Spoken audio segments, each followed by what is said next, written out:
Alright, so continuing with the point figure chart, this is section something something something, basically part 2, and better figure out. This is section 10M. So, how is a campaign conducted and all that? Uh, how the operator's intentions may be detected. So that's what we're trying to do. Remember, when you're trying to read a chart, you're trying to figure out the meaning. And this is a critical thing where people are totally lost. What they're doing is they're focusing on the chart and not the meaning behind it in terms of what the hell the smart money's doing and how they're manipulating the thing, because they're lulled into this idea that everything is random when obviously it isn't. If the public's been getting screwed for 100 years, you know, or 90% lose, these are not random statistics. So what's going on is people are just drawing lines and not understanding the meaning. Whereas what Wyckoff is trying to do, one of the purposes of the course is for you to develop judgment. And you're not going to develop judgment by coding indicators. I tried that already. Or, looking at what other people are saying. Alright, enough for the rant. Let's start. Let us suppose we know nothing about the stock in which the campaign was previously described, and that this stock was merely one of the 100 which you were keeping figure charts. So one of the things that needs to be done is a position sheet. So he's referencing that. You're looking at a stock and you're trying to read what's going on in it. The stock is selling in the lower 30s. As days go by, the chart rises from 30 to 31, 2, 3, then declines to 32, 3, 30, 30. There's just ordinary fluctuation with a range of a few points that makes no impression on you. Then the stock recovers to 31 and 32, and then to 33B. I don't know. It's just going up and down. So far, it has indicated more strength than weakness.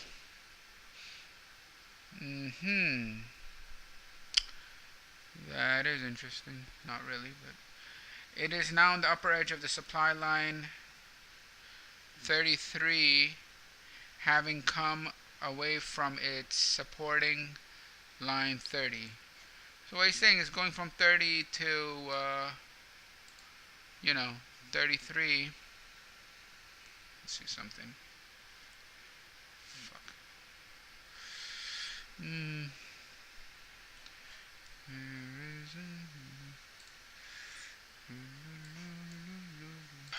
Anyway, so no preparation for an important move in either direction seems up to now.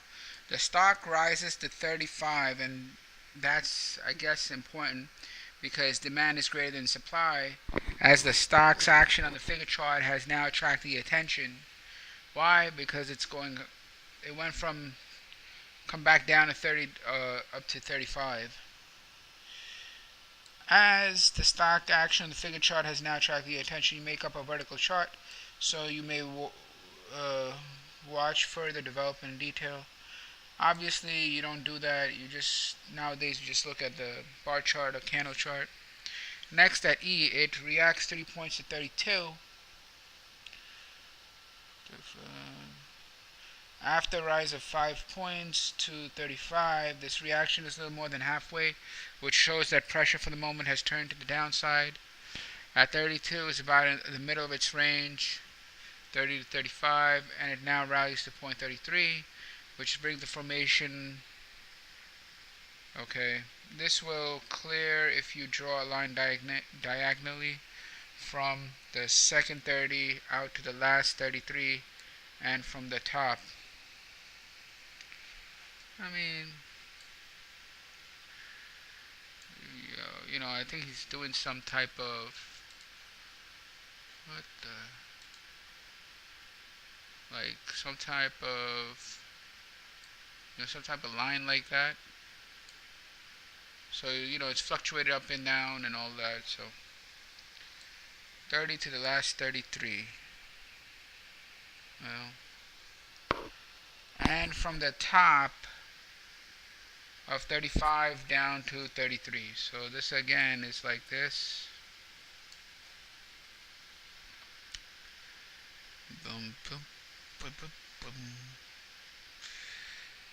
Alright. This gives the appearance of a wedge or a triangle, right?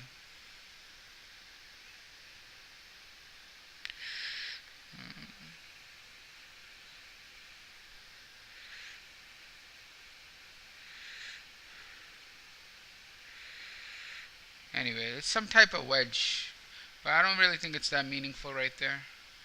Past experience tells us that having to come to a dead center is preparing for an immediate sharp move. Alright, so this important point that typically when stocks fluctuate to a dead center, it means that a move is about to go. Alright.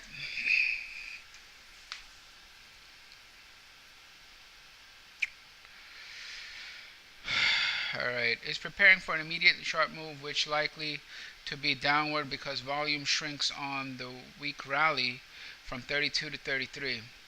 So the rally from 32 to 33, from that 32 up there to 33 is not that good. So he's looking at the volume of the rally, and that tells him that yeah, it might break to the downside. So let's add a note there. Alright, so there's the note. So when you have like these triangle looking things, just take a look at the rally and the reaction and see where the low volume is. If the low volume is on the rally, then it's possible that it's going to break on the downside, and that's what happens here. So weak rally volume in the hinge indicates a probable break to the downside. That's very important to know with all these formations, because volume shrinks on the weak rally from 32 to 33 and 3/8. Okay, price now drops to 30 at G. Alright, so G is like somewhere in the bottom here. I removed all the A, B, C's and G's because too many of them. Which is the former support level. So it just goes back down to support. When it breaks the hinge or breaks the wedge, it just goes down to support. So far, it has shown no conclusive indications of important move either way. Next, it recovers to 31, goes back to 30, then it does the same thing again, making 3 times it has recently been supported at 30. What's it saying? It keeps bouncing off 30. Why? Why does this thing keep bouncing off 30? It's already at a low. It's not like at the top of a trend. It's actually at the bottom of a trend, the prior trend, and it keeps being supported at 30. What does that mean? Demand at 30 is strong enough to overcome supply. So when you're looking at a point figure, look at the line of supports. Alright, that'd be at like the bottom. Alright? And that's the area where demand is coming in to overcome supply. When this much of a formation on the chart, we should rather buy than sell. Why? The line of figures at 30 and 31 show the beginning of a fairly strong base, and volume is tending to shrink on these reactions to 30. So let's put that note there. The last two 31s indicate that if the stock is being accumulated, the leading operator does not want to advance it above 31. Why? The last two 31s in the figure chart,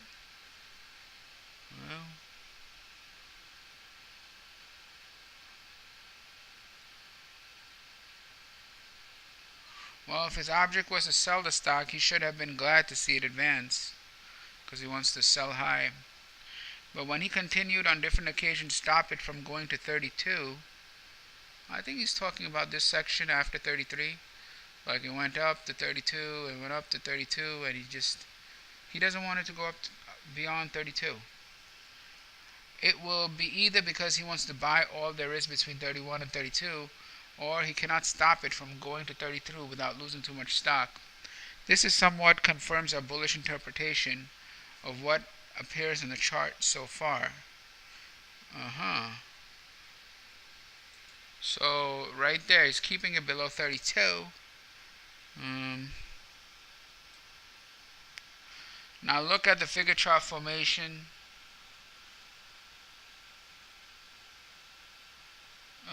At J, especially the base which rests on 30s and broadens to the 31 line. So all he's saying is they got a base, 30 to 31. Very clear.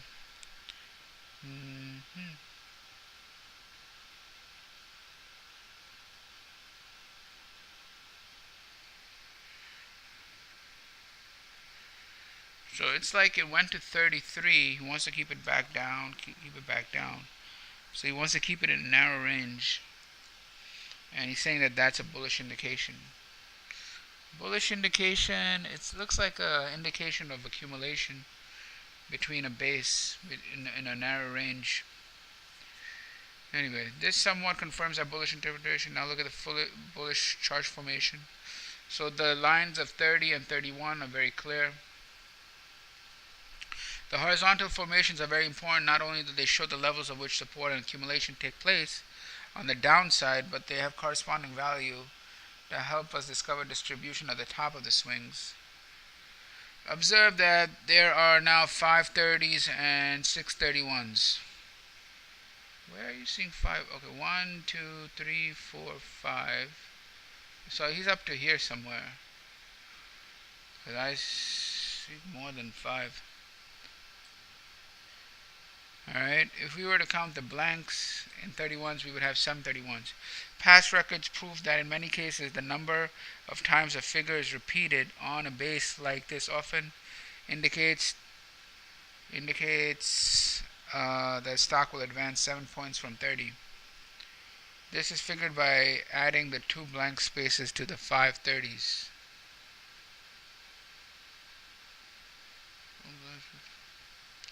Okay, as 7 plus 30 equals 37, the stock thus far is theoretically prepared for an advance to 37. So how is he getting an advance to 37? Okay. Alright. J is here 1, 2, 3, 4, 5, 6. 1, 2, 3, 4, 5, 6. If you count the blank, it's 7. So at this point, right here with the 30, off of this base, it can go to 37. The potential across here is 7. Why? Because you see one instance of 30, another instance of 30, another instance of 30, another instance of 30, a blank space, and another and another. If you count that 1, 2, count the blank space also, that's 3, then 4, 5, 6, 7. So up to this point, it is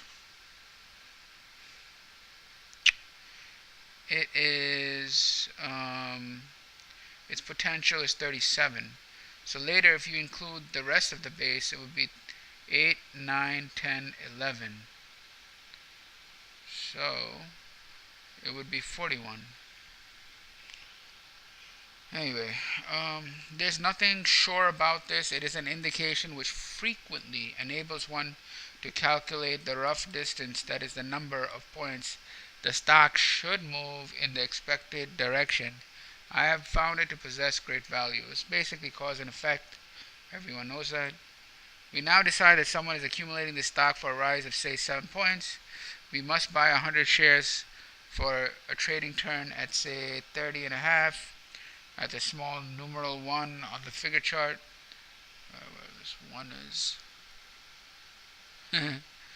Okay. Alright, but you know, Livermore, he never did anything in a stock unless it had at least a base of 10. That's what he's told Wyckoff. Anyway, we are not convinced that the operation is very important because the big fellows do not go into a stock for 7 points. They require a range of 4 to 5 points at least in which to accumulate and a similar range in which to distribute.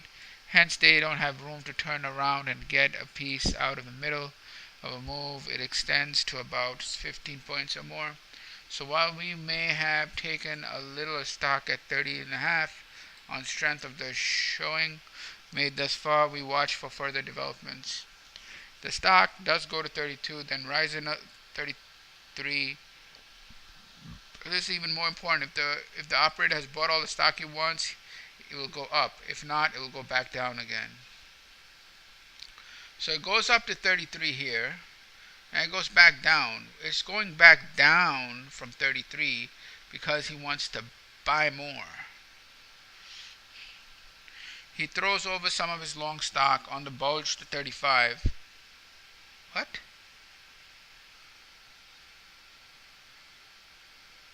This is a typo. This should be 33. So it goes up to 33 and he sells. Why does he sell? He wants to get it back down at this price so he can buy around 30s. And thus it goes back down to 30. Here you watch closely because you have placed a stop order under 28 on what you bought at 30 already. Okay, and you want to see whether the operator takes all there is at 30. Okay, so I'm going to remove this, but the point is two things. One, it hit the apex, so it went into the apex, broke because the rally was weak, on weak volume. So it went back down to support, then went back up to 33.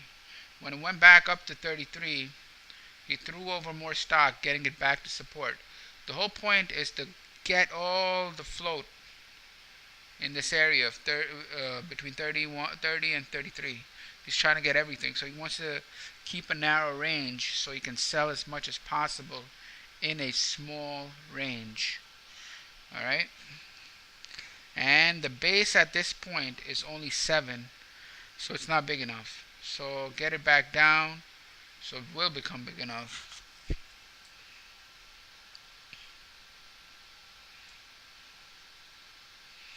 You want to see whether the operator takes all there is 30. If so, he confirms the indication that his purpose is to buy more. The stock rallies to 31 and 32. The rally was 2 points after a decline of 3 points. That is over halfway. Another bullish indication. What? The rally was 2 points after a decline of 3 points? Alright, I don't buy that. Because all he's saying, it goes down 3 and then it comes back up 2, and that's more than 50%. So I mean, I don't. But then again, it's a $30 stock. That's almost a 10% pullback. So yeah. Then a slow sag ending in another quick dip back to the old 30 level. It just keeps coming back to this 30 level, the accumulation line of the base. The tape on your vertical chart shows that very few shares are sold on this dip. The volume volume is lighter than previous reactions to 30. You conclude that the operator has mopped up all that there is there between 32 and 30. I think this is the most important point. So I added a note that the prior reactions to 30 had higher volume. Now when it comes back to the support level, it's very little volume. What does that mean? He's mopped up everything. Okay, so low volume on latest reaction to 30 means CM has all that he wants. If you did not purchase around 30, you buy now for a long move up. This makes much more sense to me to buy now because the pressure is gone.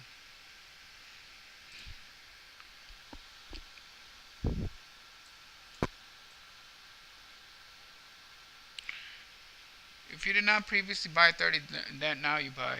So it's like near support. It's hinging, like I see the hinge over here.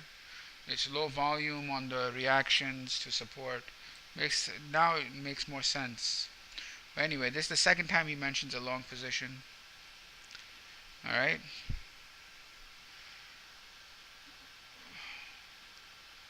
Okay, so you buy now for a long move up as soon as you see a dull weak reaction, or add 100 shares, or you add to your long position with a stop at the same price at the first lot.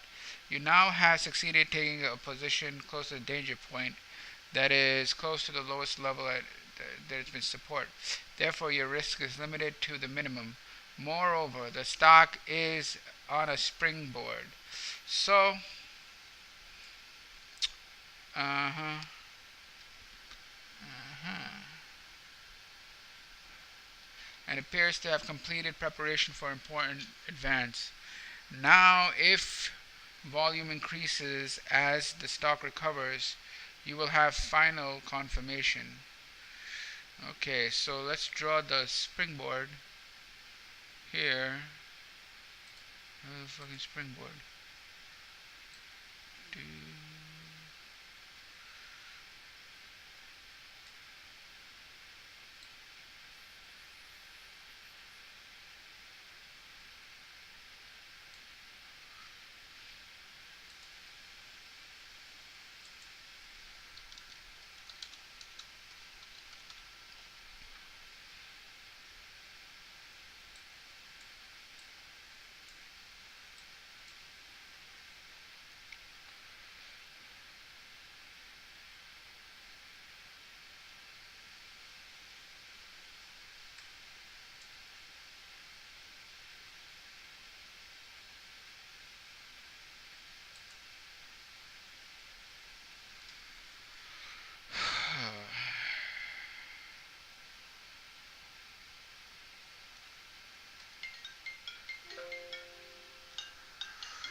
Anyway, so what happens here? It's on the springboard. Why is it on springboard? Because it keeps going to support, and then the final reaction to support, what happens? It's very little volume. How do you know? You check the bar chart. Bar chart says very little volume. So it's tightening. It's in that apex, and so you have a springboard. Now the thing with this springboard is, we looked at that other thing like the bar charts, and they had springboards, but the same concepts are now being applied on the point figure chart. You have a springboard on the point figure chart. Now the thing with the springboard on the point figure chart is that you can take a look at the base. The base has a 12 count. Well, how does it have a 12 count? You just count the number of 30s at the bottom, including the blanks. And you'll notice there's 1, 2, 3, 4, 5, 6, 7, 8, 8 30s and 1, 2, 3, 4 blanks. So 8 30s plus 4 blanks is a 12 count. So what's the target? You add 12 to 30 and you get a target of at least 42. So anyway, your 3-point chart, this is a 1-point chart. The 3-point chart, it also shows a nice base. So this would be the 3-point chart. And if you count the base here, it's 1, 2, 3, 4, 5, 6, 7. So 7 times 3 is 21. So this actually projects a move to 51. Okay, and that's what all this says. So we found the springboard on the 1 box, but taking targets off both the 1 box and the 3 box. Target on the 1 box is 42. Target on the 3 box reversal is 51. You do not know whether the operator has all he wants, but you have seen from the tape on your vertical chart that the stock is growing scarce. The price dips to 32 on very small volume. Okay, So again, 32 is right. He's talking about this right here.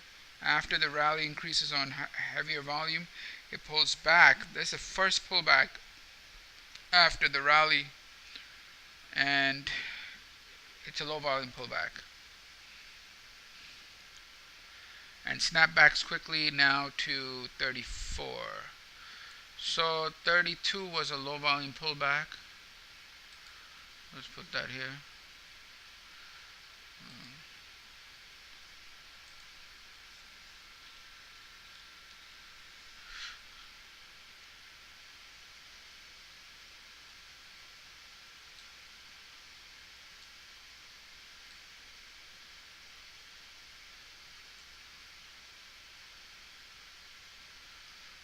All right.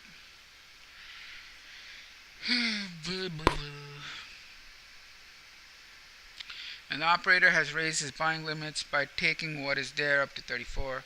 You now raise your stops to 30 and 5/8. I'm not going to go into the stops, not yet. As the rise to 34 gives you a chance to protect your trades at cost, and also identifies a dip to P as support. What is P? P is a low volume pullback. So LVP and equals support. SPT. Put that shit right there.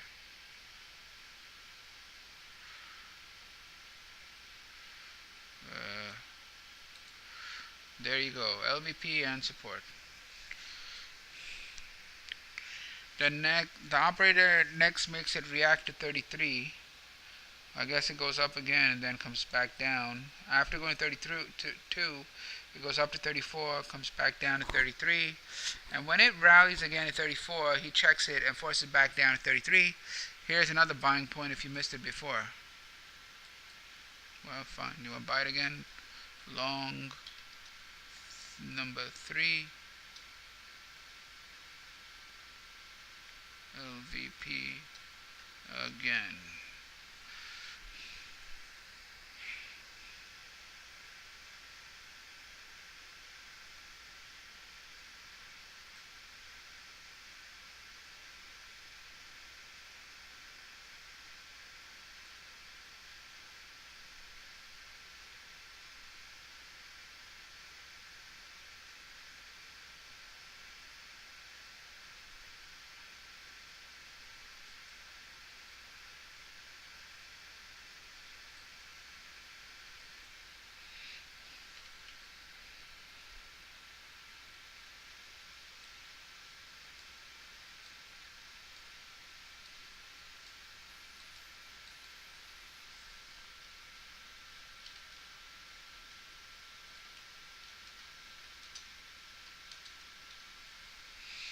I might as well put it there.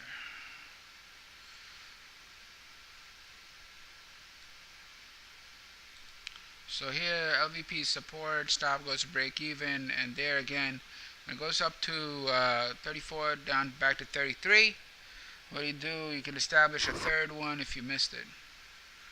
Alright? Anyway, the tape of your vertical chart shows that he apparently is working hard to keep it down without losing any stock, but it bobs up on light volume to 34. This is old top made early in the operation. It may be held here or made to react.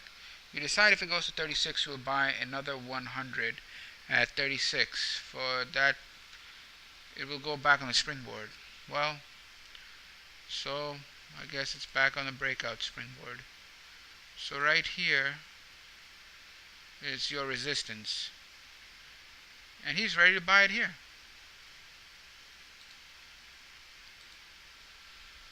Long 4.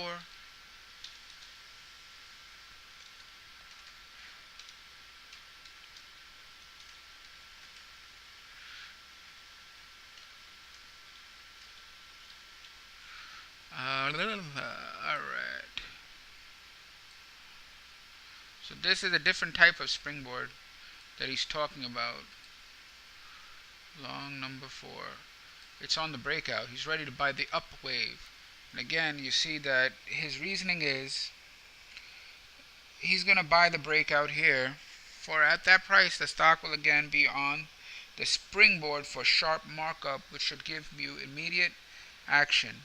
The operator cannot hold down any longer unless he is willing to sell a lot of stock. The price touches 36 at S. S is that same point right here on the breakout. And you buy a third 100, you buy another, that's actually long number 4. Now where are the longs? One long is here on the test at 30. The other long is at the springboard. Another long is here. I think it was on a pullback right there if you missed.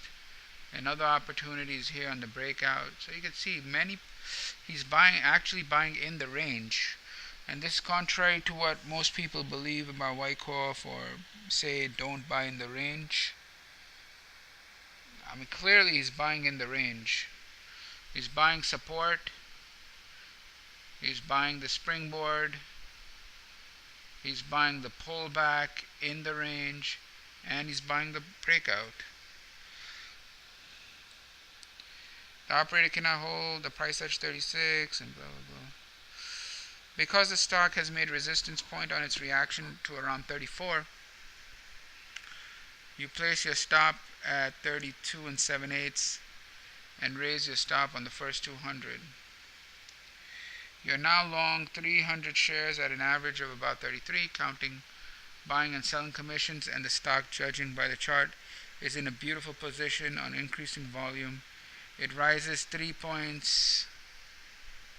On increasing volume, it rises 3 points more to point D, which is 39.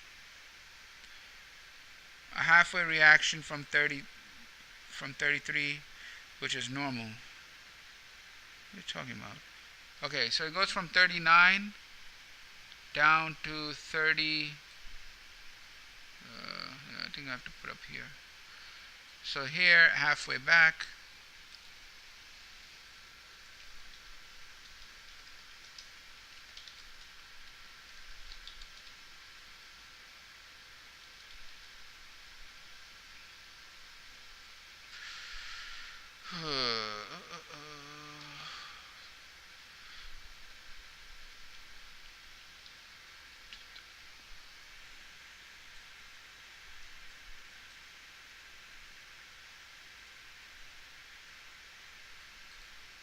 So there you go. It goes up on increasing volume and pulls back here. There's still light volume on the tape. On the vertical chart, when the stock recovers, the 3-point reaction sells at 39, then goes to 40 on increasing volume. In view of the fact that a rise to 50 is promised, rise to above 50 is promised. Okay, so 3-point chart.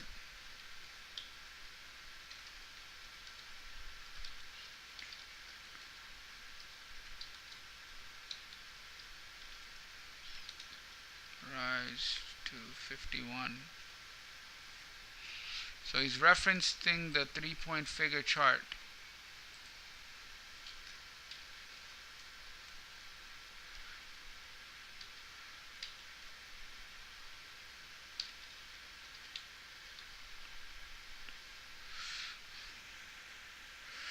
Well, that's cool.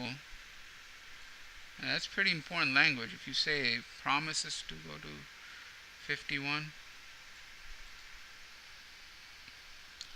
Anyway, so it goes up to 40 something. You now raise your stops. This assures you a profit. The stock makes a new high of 44, which is 8 points up from the last low 36. This is reasonable to expect the 4-point reaction.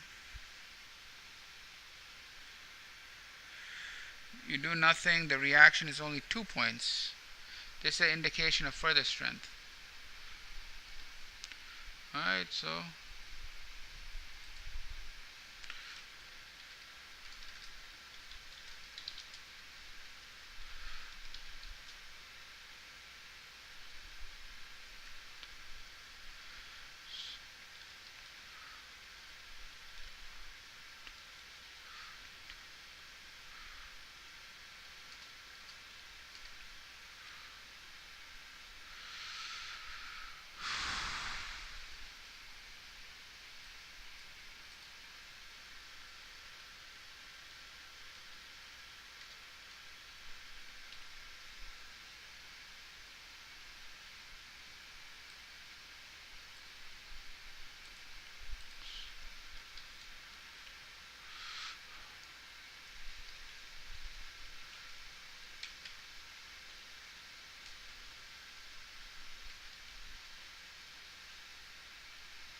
there.